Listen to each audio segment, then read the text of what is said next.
নির্বাচনই হয়নি। আমি মনে করি এটা একটা বাছাইকরণ হয়েছে। কাকে পাস করানো হবে, কাকে ফেল করানো হবে আগের থেকে নির্ধারিত ছিল। বিএনপিকে 2/3 মেজরিটি দেওয়া, জামাতকে বিরোধী দল করা এবং আমাদেরকে বের করে দেওয়া, আওয়ামী লীগকে নির্বাচনের বাইরে রাখা। দেশবাসীর কাছে আমার আহ্বান, সজাগ থাকেন, প্রস্তুত থাকেন। যে কোনো সময় আপনার দেশ আপনার নিজের হাতে নিতে হবে, নিজের নিয়ন্ত্রণ নিজের হাতে নিতে হবে। কোনো নির্বাচনই হয়নি। আমি মনে করি এটা একটা বাছাইকরণ হয়েছে। কাকে পাস করানো হবে, কাকে ফেল করানো হবে আগের থেকে নির্ধারিত ছিল। এবং আমাদেরকে একেবারেই একটা সিট দেওয়া হবে না, আমাদের 1% নিচে রাখা হবে, সবাইকে জামানত বাজেয়াপ্ত করা হবে। এটা পূর্ব পরিকল্পিত। এটা আমরা পরিষ্কার বুঝতে পেরেছি এবং এটা সাক্ষী প্রমাণ আমরা পেয়েছি এবং এটার আমি যুক্তিতর্ক উত্থাপন করেছি বিভিন্ন জায়গায়।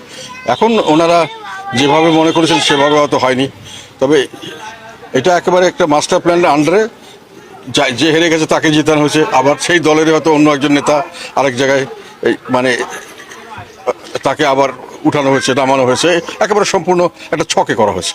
যারা বলছেন যে ইঞ্জিনিয়ারিং হচ্ছে এটাও সত্য, তো দুপক্ষেই বলছেন, মানে এনারাও যেটা আশা করেছিলেন হয়তো সেই ক্যান্ডিডেট হয়নি, আরেকজন হয়েছে।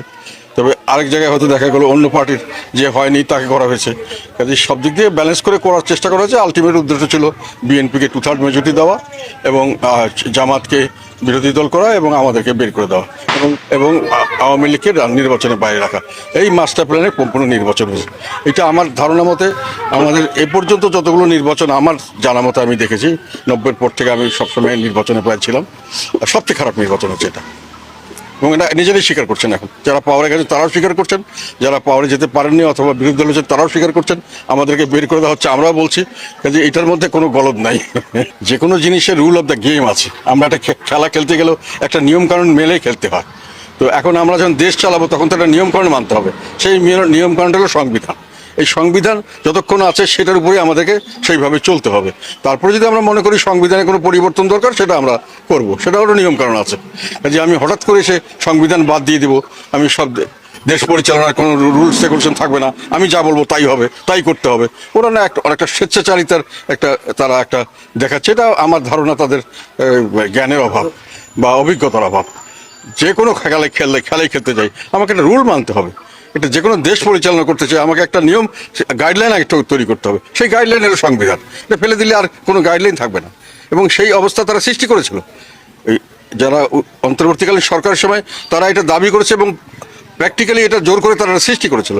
যেই প্রেসিডেন্টের অধীনে তারা সরকার গঠন করেছে, শপথ নিয়েছে, সেই প্রেসিডেন্টকে আবার হাইকোর্ট থেকে তাদের এটাকে লিগালিটি কিছুটা হলো লিগ্যালিটি নিয়ে আসছে, যে এখানে তারা এইভাবে পরিস্থিতি যখন দাঁড়িয়েছে কোনো উপায় নেই, ঠিক আছে ডক্টরিন অফ নেসেসিটি এদেরকে দেওয়া করতে। এখন এসে বলছে যে তারা এই রং, তাহলে তো তাদের নিজেদেরই কোনো অস্তিত্ব থাকে না। তারা যে ক্ষমতা ব্যবহার করেছে বা ক্ষমতায় যতটুকু আছে সেটাও তো অবৈধ। আইন কানুন বাদ দিয়ে চলতে চাইলেই তো চলা যাবে না এবং চলতে দেওয়া হবে না। আমরাও তো দেশের নাগরিক, তারা 2-4-5 জনই তো দেশের মালিক নয়। দেশের সকল জনগণের হলে দেশের মালিক, তাদের মতামতের ভিত্তিতে দেশ পরিচালিত হবে। তারা যদি এর মধ্যে নিজেকে মিলাতে পারে ভালো, না মিলাতে পারলে তারা বিলীন হয়ে যাবে, রাজনীতি টিকতে পারবে। দেশবাসীর কাছে আমার আহ্বান, নিজেদের অধিকার সম্পর্কে সচেতন হন। দেশ আপনাদের, কারো ইচ্ছা মতো দেশ চলবে না, আপনাদের ইচ্ছা মতো দেশ চলবে। সেটাকে যে কোনোভাবে সেটাকে প্রতিষ্ঠিত করুন। দেশের মালিক আপনারা বিভিন্নভাবে সংগ্রাম করে ত্যাগ স্বীকার করে আপনারা মালিক হয়েছেন, আর মালিকানা ছিনতাই করে কিছু লোক এটা নিয়ে ব্যবসা করছে।